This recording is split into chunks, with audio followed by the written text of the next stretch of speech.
Threshing in the Shadows. Episode 8. The Waterline. The camp was quiet now. 10,000 remained.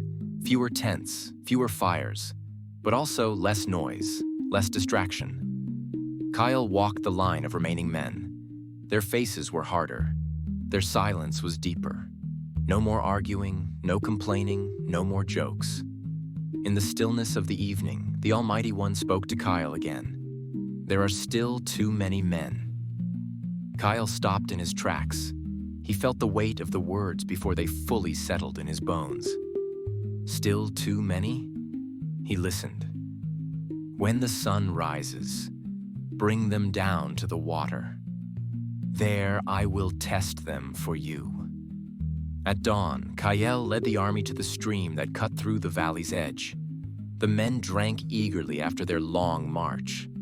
Some dropped to their knees and plunged their faces into the stream, drinking deeply, oblivious of their surroundings. Others knelt cautiously, bringing water to their mouths with cupped hands, their eyes never leaving the horizon. Kael watched. Then the voice came again. Set apart those who lap with their tongues as a dog laps, from those who kneel to drink. Kael obeyed. When it was over, he counted the men.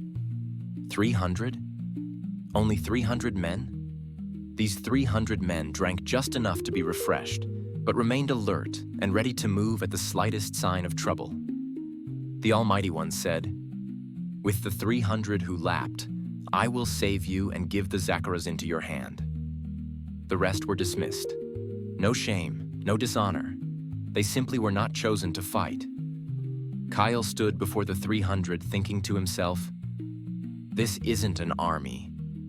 It's just a remnant. I came from the weakest tribe of my people. These are some of the smallest men. And now we are expected to fight the great army of the Zacharas?" Things looked impossible, but it was perfect, it seemed, for the Almighty One to do something no man could take credit for. No one could take credit if this worked, he thought to himself.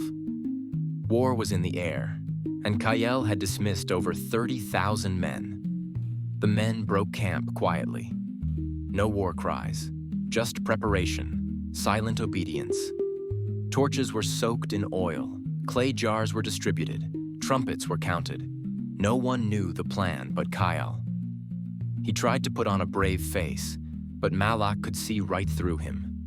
During his watch, Malak stood at the edge of the ridge, looking down at the valley now black with the smoke and tents of the Zacharas.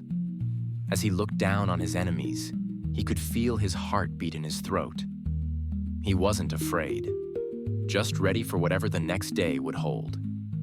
"Still think we're enough?" one man asked beside him. Malak replied without turning his head. "No, but I think he is," he said, pointing to the pitch-black starry sky. Join us next time for episode 9. Shalom.